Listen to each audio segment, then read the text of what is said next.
Hello, friends. Let us talk about the history of psychiatry in Nigeria. Compared to other branches of medicine, psychiatry is relatively new. During Africa's colonial era, European doctors, scientists, and researchers did not believe that Africans experienced any kind of mental illness. Hence, medical science in this age was focused on healing physical illnesses, preventive medicine, and public health.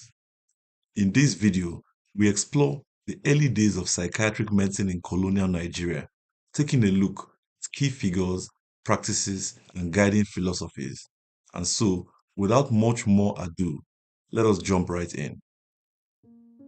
The leading experts on mental health in colonial times generally agreed that Africans were incapable of suffering mental ailments. This stereotype was rooted in the belief that Africans and their cultures were too primitive to create the conditions that could make a person go insane. Their main point was that the advanced cultures of Europe and the modernity of European societies were the cause of mental illness observed amongst Europeans. Africa and Africans, on the other hand, were characterized as primitive. As a result, these experts promoted the idea that there was no basis for insanity amongst Africans, and they argued that Africans who exhibited insanity were those who had lost their simple ways because of exposure to Western civilization, for instance, urbanized or educated Africans. In addition to depicting African ways as primitive, especially when compared to European cultures of supposed modernity, colonial psychiatrists tended to argue that Africans were psychologically less well developed. For instance, one such expert claimed that after working in Africa for many years, they had not met any African adult whose brain was more mature than that of a 7 or 8-year-old European child.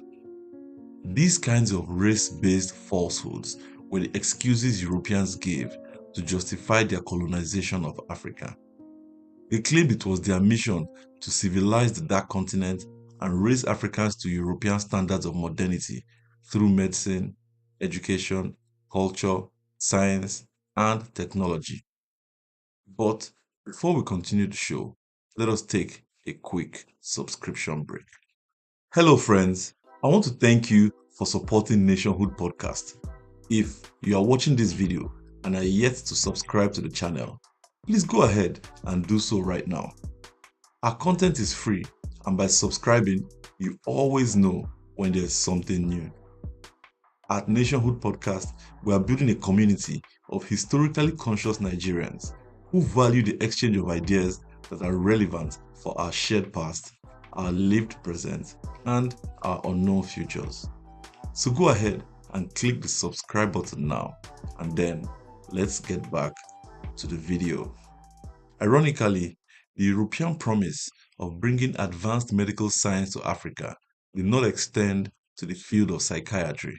Mental illness was not merely considered an aberration, but also Africans who exhibited insanity were treated by colonial science as freaks because they did not fit into European conceptions of what Africans should be like.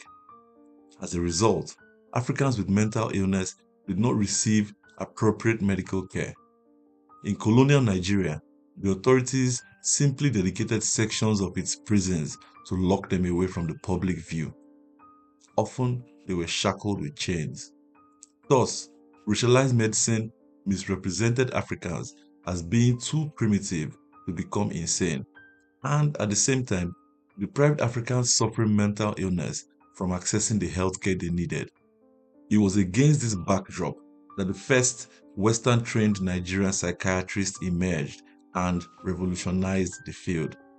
Thomas Adeoye Lambo was born in 1923 in the city of Abeokuta. After elementary and secondary education at Christian Missionary School, Lambo completed a medical degree in 1948 at the University of Birmingham and was certified as a psychiatrist in 1952 after training at the Maudsley Hospital in London. He returned to Nigeria in 1954 and was appointed superintendent of the Aro Mental Hospital, close to his hometown in Abeokuta. Scholars note that the Aro Mental Hospital was the first facility established by the colonial government to provide therapeutic care to the mentally ill. This was a departure from the use of mental asylums to keep the insane away from the view of society. The Yaba Lunatic Asylum, which is officially the Federal Neuropsychiatric Hospital Yaba, but is better known to locals as Yaba Left, was established in 1907 for this purpose. Those sent to custodial centers like Yaba may have been the lucky ones, because many others were simply committed to the lunatic asylums situated within prisons around the country. According to the annual prison report for southern Nigeria in 1937, 167 lunatics were in detention across various prisons in the southern provinces and the colony of Lagos. The director of prisons emphatically stated that the warders were completely unqualified to deal with the mentally ill people locked within the prison system. Regrettably, 12 people with mental illness succumbed to unstated diseases that year. Weirdly, the authorities attributed these fatalities to their madness. When Dr. Thomas Adeoye Lambo arrived on the scene, he had two broad objectives. First, he wanted to change the primitive representation of Africans by European psychiatry and ensure that they had access to appropriate healthcare. Secondly, Lambo knew that it was also important to change the ways in which Africans perceived the practice of psychiatry, which was seen as an abusive method of dealing with people in need of help. Hence, his early research focused on diagnosing the symptoms and the prevalence of mental illnesses, which the majority of leading European experts had concluded that Africans could not exhibit. Through this approach, he discovered many Nigerians with mental illnesses whom colonial psychiatry would have ignored. In studying schizophrenia, for instance, Lambo noted that colonial psychiatry had failed to observe its prevalence amongst rural Nigerians because they exhibited symptoms that were different from those seen in urban, educated Nigerians. Due to their education and adoption of Western lifestyles, Lambo believed that this latter group more closely exhibited the symptoms that Europeans could recognize. He also believed that colonial medicine's assumptions of racial superiority were affirmed upon observation because rural Africans tended to express the belief that they were suffering persecution by witchcraft. And rather than appreciate the cultural significance of witchcraft for local societies, colonial psychiatry only saw primitive superstition. Similarly, Lambo observed that when it came to depression, Nigerians tended to complain of burning sensations and tingling, unlike Europeans who expressed depression through feelings of guilt, shame, sadness, or insecurity. Lambo expressly noted that these failures in the diagnosis of African psyches depicted less about ignorance of the facts and more about an arrogance that elevated one race over the other. Although Lambo's primary focus was the science of psychiatric medicine, some experts also present him as an activist who was equally driven by anti-colonial politics to counterbalance racist ideologies masquerading as psychiatry. Essentially, Lambo was a man of the times, working to decolonize psychiatric medicine. At the same time, other anti-colonial actors were striving to decolonize Nigeria in political and other ways. After he assumed responsibility for the mental hospital at Aro, Lambo experimented with a system of therapeutic treatments that combined the clinical methods of Western medicine with the benefits of social integration at villages close to Aro Hospital. Lambo's experiments came to be known as the Aro Village System. It involved villagers playing host to hospital patients who would receive treatment from medical staff of the hospital and at the same time partake in the daily economic and social life of the village. He believed that this kind of community-oriented therapy would provide patients with a better environment to recover as compared to the sterile and potentially threatening environment of the hospital. In exchange for providing patients with bed and board, participating villages gained modernities like piped water and pit latrines, while free medical consultations were also provided for the villagers. Dr. Lambo's work with the Aro Village System was not a total rejection of European psychiatry, but an attempt to ensure that its application did not discriminate one race or culture over the other. Amongst other practices, Lambo included local traditional healers in the treatment, defying Western disdain for local medicine.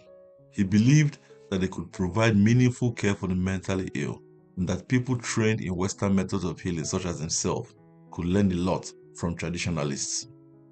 In these contexts, Dr. Thomas Adeoye Lambo played a key role in trying to bring discrimination within psychiatry to an end.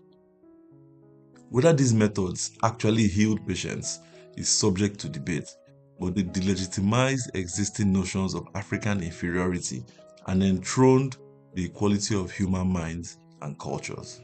Another achievement of Lambo was the Cornell Aro study, which was a collaborative effort in conjunction with Alexander Layton of Cornell University to methodically catalog the symptoms of mental illness amongst the Yoruba. The study compared results of patients assessed in the Aro Village Systems with patients from a rural community in Canada called Sterling County. The report found similarities in the prevalence and type of mental illness between the Yoruba and their counterparts in Sterling County. The Cornell Aro project culminated in the publication of a book titled Psychiatric Disorder Among the Yoruba. Unlike existing theories that tied mental disorders in Africans to the adoption of Western lifestyles, Lambo and the project team argued that based on their findings, insanity was produced by the breakdown of established patterns of sociocultural interaction, meaning that, regardless of one's culture, changes that disrupt the world one is familiar with can lead to mental breakdown. The issue, therefore, was not with people changing their ways from one culture to another, but with people experiencing changes that were disruptive enough to impair their mental balance, and such changes could take numerous forms, both within a specific culture and across cultures. There are many other notable achievements of Thomas Adeoye Lambo. In 1961, after Nigeria had attained independence, he hosted the first Pan-African Psychiatric Conference at Aro Hospital, bringing together leading psychiatrists in Africa, Europe, and North America. Some attendees, like J.C. Carothers, were prominent promoters of colonial medical science who believed in the superiority of the European mind. Even so, the overall message of attendees at the conference was that the human mind is fundamentally the same, regardless of race, culture, or ethnicity. Lambo was subsequently appointed the founding head of the Department of Psychiatry at the University of Ibadan in 1963 and Dean of the Medical School in 1966. He then served as Vice Chancellor of the University of Ibadan from 1968 to 1971, after which he became a Deputy Director General of the World Health Organization, a position from which he continued to advocate for the good health of African minds. There is a lot more we can discuss about the history of psychiatry in Nigeria, and hopefully this video has interested you in the topic. Let us continue the conversation in the comment section, and you can look forward to another interesting history video from Nationhood Podcast soon. In the meantime, please subscribe to the channel, give this video a thumbs up, and don't forget to share it with your friends. See you next time.